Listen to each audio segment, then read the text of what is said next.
ಲೇ ರೆಡ್ಡಿ ಅಯ್ಯ ನನ್ನ ಮಕ್ಕಳು ಆ ಹುಡುಗರು ಎಲ್ಲೇ ಇದ್ರು ದೇವಸ್ಥಾನದ ಹತ್ರ ಎಳ್ಕೊಂಬರ್ಲ. ಸರಿನಯ್ಯ. ನಿಮ್ಮನ್ನ ದೇವಸ್ಥಾನ ತಕ್ಕ ಯಾಕೆ ಕರ್ಸಿದೀನಿ ಗೊತ್ತೇಂದ್ರೋ, ನನಗಿಲ್ಲಿ ಕೋಪ ಕಮ್ಮಿ ಇರ್ತದೆ ಅಂತ ಅಲ್ದ್ರೋ. ನನ್ನ ಮಗಳು ಸುಬ್ಬಲಕ್ಷ್ಮಿ ಮದುವೆ ತಯಾರಿ ನಡೀತಾ ಇದೆ. ಸಂಬಂಧ ಒಪ್ಕೊಂಡಿದ್ದು ಇವಳು ಈಗ ಇದ್ದಕ್ಕಿದ್ದಾಗೆ ಆ ಸಂಬಂಧ ನನಗೆ ಬೇಡ ಅಂತ ಅವಳೆ. ಕಾರಣ ಕೇಳಿದ್ರೆ ನಿಮ್ ಕಡೆ ಬಟ್ ಮಾಡಿ ತೋರಿಸ್ತಾವಳೆ.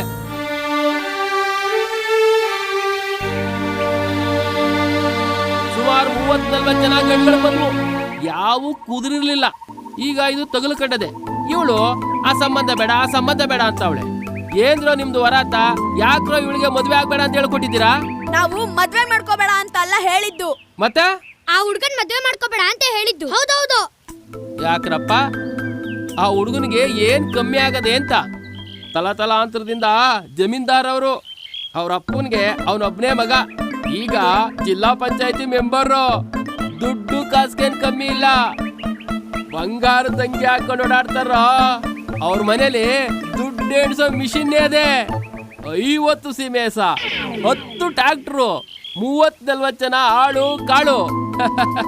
ಹೇಳ್ತಾ ಹೋದ್ರೆ ದಿನನೇ ಮುಗಿದೋಯ್ತದೆ. ಇನ್ನು ನನ್ನ ಮಗಳು ಆ ಮನೆ ಸೊಸೆಯಾಗಿ ಹೋದ್ರೆ ವಾರು ಗೀರು ಏನು ಇರಲ್ಲ, ನಾದಿದ್ದಿರ್ ನಕ್ರ ಇರಲ್ಲ. ಇನ್ನು ಅತ್ತೆ ಗೋತ ಹೊಡೆದವಳೆ. ನನ್ನ ಮಗಳು ರಾಣಿ, ಮಹಾರಾಣಿ ಹಂಗಿರ್ತಾಳೆ. ಈ ಸಂಬಂಧನ ಊದ್ಗನ್ನಡಿ ಹಾಕೊಂಡು ಹುಡುಕಿರೋದು ಕಣ್ರ. ಇಷ್ಟೆಲ್ಲ ಇದ್ರು ಹುಡುಗ ಸುಮ್ಮನೆ ಕೂತಿಲ್ಲ, ರೋಡ್ನಲ್ಲಿ ಟಾರ್ ಹಾಕ್ಸೋ ಕೆಲಸ ಮಾಡ್ತಾನೆ. ಸುಂದರವಾಗೋ ಅವನೇ ಅಂತ ಹುಡುಗನ್ನ ಮದ್ವೆ ಆಗ್ಬೇಡ ಅಂತ ಹೇಳಿದಿರಲ್ಲ, ಏನೋ ಕೊರತೆ ಅದೇ ಅವ್ರ ಮನೇಲಿ. ನೀವ್ ಹೇಳಿದ್ದೆಲ್ಲ ಇರ್ಬೋದು ಗೌಡ್ರೆ, ಆದ್ರೆ ಗಂಡಿನ ಮನೇಲಿ ಅದೇ ಇಲ್ವಲ್ಲ. ಏನಿಲ್ಲ ಮಾನ ಮರ್ಯಾದೆ.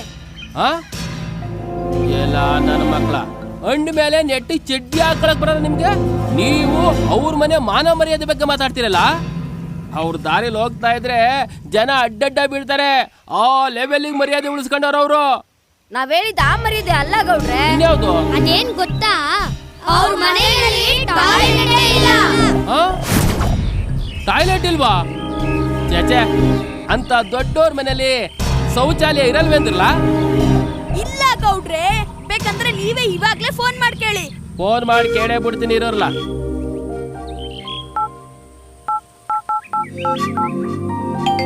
ನಮಸ್ಕಾರ ಮಾವ. ಲಗ್ನ ಪತ್ರಿಕೆ ಏನಾದ್ರು ಶಾರ್ಟೇಜ್ ಬಂದವ? ಬೇಕಾದ್ರೆ ಹೇಳು, ಇನ್ನೊಂದ್ಸಲ ಹೊಡ್ಸ್ ಕಳಿಸ್ತೀನಿ. ಅದಲ್ಲ ಅಳಿಮಯ್ಯ, ನಾನು ಯಾಕೆ ಫೋನ್ ಮಾಡಿದೆ ಅಂದ್ರೆ ನಾನು ಹಿಂಗೆ ಕೇಳ್ತೀನಿ ಅಂತ ಬೇಜಾರು ಮಾಡ್ಕೋಬೇಡಿ. ಏನ್ ಕೇಳು ಮಾವ? ನಿಮ್ಮ ಮನೆಯಲ್ಲಿ ಶೌಚಾಲಯ ಆಯ್ತಾ? ಏನ್ ಮಾವ ಹಿಂಗ್ ಕೇಳ್ಬಿಟ್ರಿ? ನಮ್ಮನೆಯಲ್ಲಿ ಶೌಚಾಲಯ, ನಮ್ಮನೆಯಲ್ಲಿ.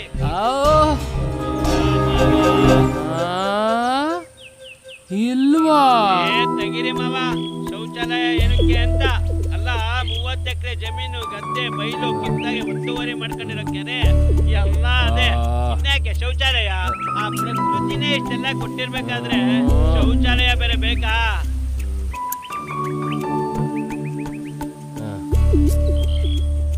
ಹೂ ಕಂಡ್ರಲ್ಲ, ನೀವ್ ಹೇಳ್ದಂಗೆ ಆ ಮನೆಯಲ್ಲಿ ಶೌಚಾಲಯ ಇಲ್ವಂತೆ. ನೋಡಿದ್ರಾ?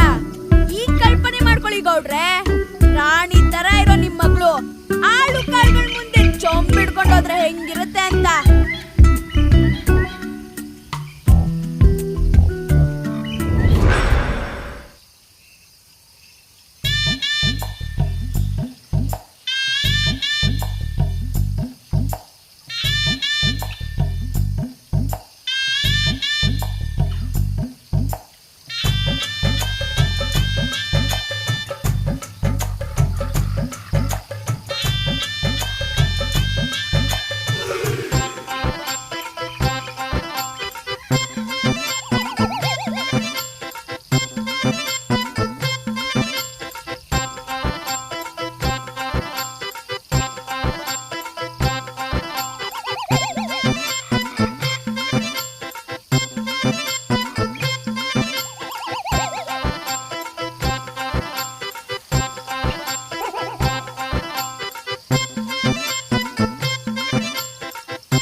ಅಯ್ಯಪ್ಪ ನೆನ್ಸ್ಕೊಂಡ್ರೆ ನಾಚಿಕೆ ಆಯ್ತದೆ. ಅದೇ ನಮಗೂ ಆಯ್ತು. ನಮ್ ಸುಬ್ಬಕ್ಕ ಆ ಥರ ಎಲ್ಲ ಹೋಗೋದು ನಮಗೂ ಇಷ್ಟ ಆಗಲಿಲ್ಲ, ಅದಕ್ಕೆ ಈ ಥರ ಫಿಟ್ಟಿಂಗ್ ಇಟ್ವಿ. ನಾನು 4-5 ಅವ್ರ ಮನೆಗೆ ಹೋಗಿದ್ದೆ, ಇದು ನನ್ನ ಗಮನಕ್ಕೆ ಬರಲಿಲ್ಲ. ನಿಮ್ಗೆ ಹೆಂಗುರ್ಲ ಗೊತ್ತಾಯ್ತು? ಅವ್ರ ಊರಿಂದ ನಮ್ ಸ್ಕೂಲಿಗೆ ಬರೋ ಹುಡುಗರು ಹೇಳಿದ್ರು. ಈಗ ಹೇಳಿ ಗೌಡ್ರೆ, ಕೈಯಲ್ಲಿ ಮೊಬೈಲ್ ಇಟ್ಕೊಂಡು ಓಡಾಡೋ ಈ ಕಾಲದಲ್ಲಿ ಕೈಯಲ್ಲಿ ಚೊಂಬಿಟ್ಕೊಂಡು ಓಡಾಡಿದ್ರೆ ಚೆನ್ನಾಗಿರುತ್ತಾ ಅಂತ. ಇಲ್ಲ ಕಣ್ರೋ, ನೀವು ಹೇಳೋದೇ ಕರೆಕ್ಟ್. ಮನುಷ್ಯನಿಗೆ ಮುಖ್ಯವಾಗಿ ಬೇಕಾಗಿರೋದೇ ಅವ್ರ ಮನೆಯಲ್ಲಿಲ್ಲ. ನಿಮ್ಮ ಮನೆಯಲ್ಲಿ ಶೌಚಾಲಯ ಕಟ್ಟಿಸಿದ್ರೇ ನನ್ನ ಮಗಳನ್ನ ಕೊಟ್ಟು ಮದುವೆ ಮಾಡೋದು ಅಂತ ಅವ್ರಿಗೆ ಹೇಳ್ತೀನಿ. ನಾವು ಹೇಳ್ತೀವಿ ಅಂತ. 4 ವಯಸ್ಸಾದ್ರೂ ನನಗೆ ಗೊತ್ತಿಲ್ಲದೆ ಇರೋದು